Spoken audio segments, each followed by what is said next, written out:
Canadian kids in the 1960s lived like feral animals compared to today's standards. They rode in cars without seatbelts at 70 miles per hour. They drank water straight from garden hoses that had been baking in the sun all day. They disappeared for entire days without cell phones, GPS tracking, or parents who had any idea where they were. Most of them survived to become today's grandparents who think modern kids are too soft. If you tried to raise a child today the way Canadian parents raised kids in the 60s, Children's Aid would remove your children within a week. Here are 15 things that were completely normal for Canadian kids in the 1960s that would get you arrested, sued, or publicly shamed in 2025. 1. Walking to school alone. Age 5. 5-year-olds walk to kindergarten by themselves. Not accompanied by older siblings. Not in groups. Alone. Down streets. Across intersections. Past strangers' houses. Parents waved goodbye at the door and assumed their child would figure out how to navigate half a mile of suburban roads without dying. This wasn't considered neglect. It was called going to school.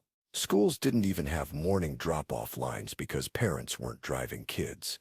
Kids walked in Ottawa, Toronto, Vancouver. It didn't matter.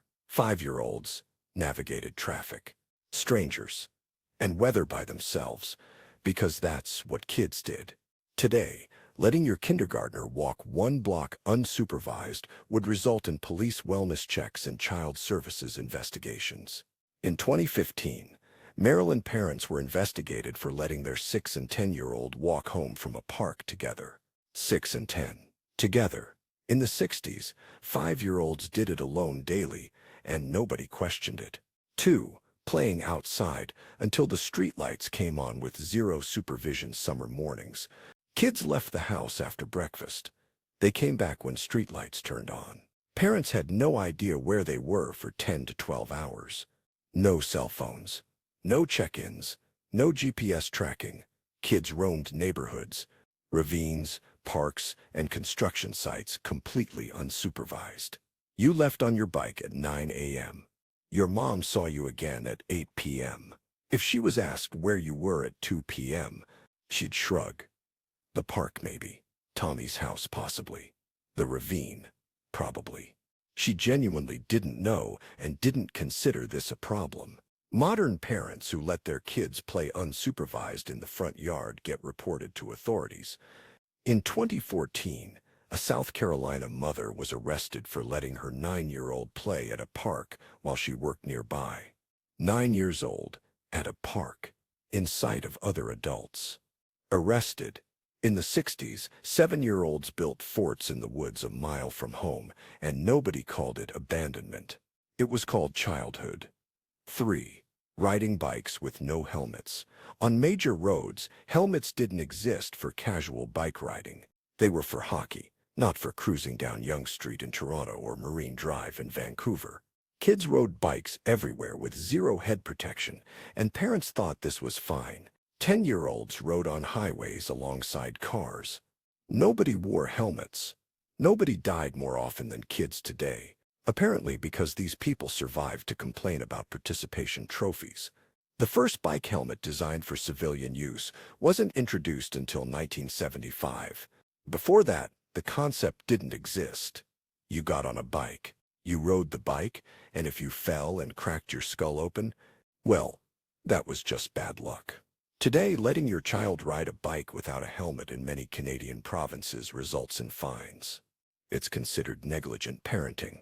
In the 60s, suggesting your child needed protective equipment to ride a bicycle would have gotten you laughed at. 4. Cars had no seatbelts and kids bounced around the back seat like pinballs. Most cars in the early 60s didn't have seatbelts. The ones that did, nobody used them. Kids stood on the front bench seat while the car was moving. Babies sat on mom's lap in the passenger seat. During long trips, kids slept in the footwells at 70 miles per hour on the Trans-Canada Highway. This wasn't considered dangerous. Seatbelt laws didn't exist in most provinces until the late 1970s. Child car seats weren't legally required in Ontario until 1983. For 2 decades, Canadian parents drove around with unrestrained children rolling around the vehicle like loose cargo. During sudden stops, kids flew forward and smashed into dashboards. This happened regularly. Parents would catch them with an arm, laugh about it, and keep driving. The phrase seatbelt safety wouldn't enter common usage for another 15 years. Today, improperly restraining a child in a vehicle is a criminal offense. In the 60s, properly restraining a child would have required equipment that didn't exist yet. 5. Drinking from the garden hose that had been sitting in the sun. The garden hose was the neighborhood water fountain. Kids didn't go inside for drinks. They turned on the hose.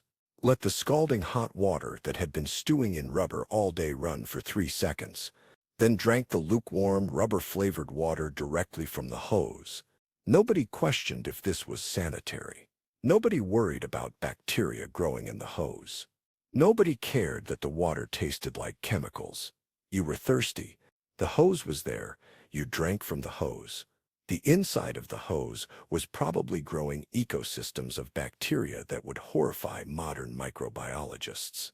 There were no reusable water bottles, no hydration packs, no concern about whether children had adequate clean water access throughout the day. The hose was fine. The same hose that Dad used to wash the car and spray down the dog. Today, parents pack multiple beverages for 2-hour outings and bring antibacterial wipes for everything their child touches. In the 60s, kids drank algae-flavored hose water and built immune systems that could probably digest concrete. 6. Playing in construction sites like they were playgrounds. Unfinished houses were adventure zones. Kids climbed scaffolding, walked on roof beams 3 stories up, and played in pits that would become basements. Construction sites had no fencing, no security, no liability concerns. They were just there, and kids treated them like jungle gyms made of lumber and exposed nails. You'd be playing tag on wooden frames 15 feet in the air with nothing below you but hard ground and rebar. Nobody wore shoes. Nobody supervised. Construction workers would show up Monday morning and find evidence that kids had been playing on their site all weekend. Falls happened. Injuries happened. Kids got hurt doing absolutely insane things on construction sites, and the response was basically shrugging and telling them to be more careful next time. The concept of liability lawsuits hadn't reached the fever pitch it would in later decades. Today, construction sites are fenced, secured, and monitored specifically to keep children away. In the 60s, they were free entertainment that occasionally resulted in tetanus, not secretly, somewhat openly. Yes, it was technically against rules, but it wasn't treated like a crisis. 12 and 13-year-olds smoked behind schools, in parks, in their own backyards. Parents who caught them would confiscate the cigarettes and give lectures. But it wasn't considered a call the authorities situation. Cigarettes were everywhere. They were in vending machines that kids could access. They were 50 cents a pack. Anti-smoking education didn't exist yet, and society treated it as a phase rather than a moral panic. Teachers smoked in schools.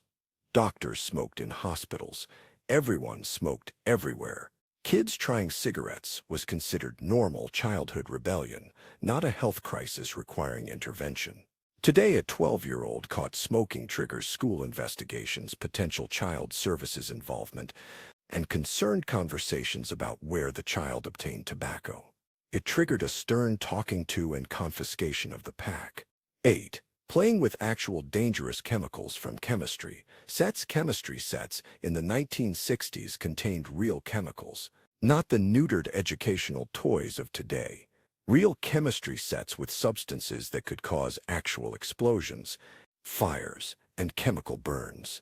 They included things like potassium nitrate, sulfuric acid, and various compounds that modern sets wouldn't touch for liability reasons. Kids conducted unsupervised experiments in their basements and garages. They mixed chemicals with no safety equipment, no adult supervision, and vague instructions that basically said, "See what happens when you combine these." Small fires and minor explosions were considered part of the learning process. The Gilbert U-238 Atomic Energy Lab, sold in the early 50s but still circulating in the 60s, included actual radioactive materials. Uranium ore samples, a Geiger counter, instructions for measuring radioactive decay. Today's chemistry sets contain baking soda and food coloring because anything actually reactive creates liability nightmares. In the 60s, kids had access to chemicals that could legitimately harm them, and this was considered educational. Late 9. Hitchhiking was how teenagers got around. Teenagers hitchhiked regularly. It was normal transportation. You wanted to get to the next town. You stuck your thumb out and got in a car with a complete stranger.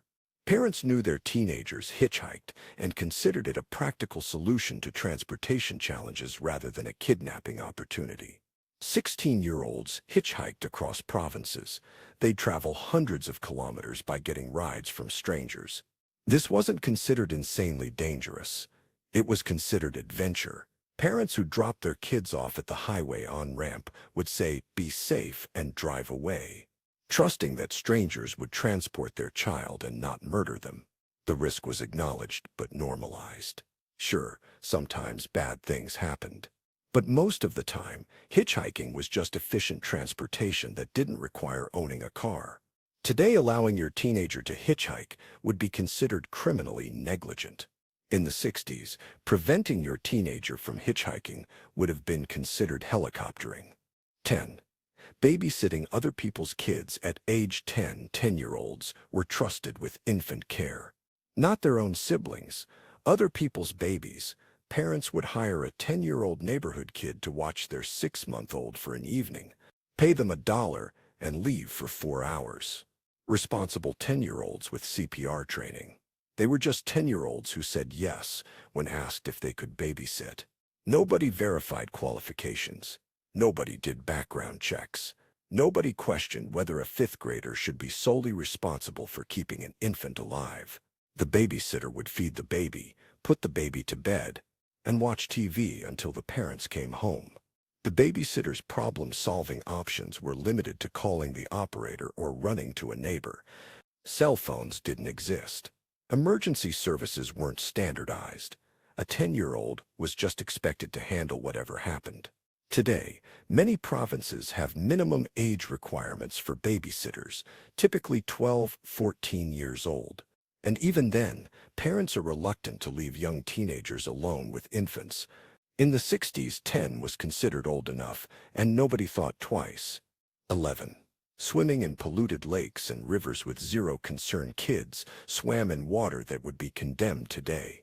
The Great Lakes in the 60s were significantly more polluted than now. Industrial waste, sewage, agricultural runoff. It all went in.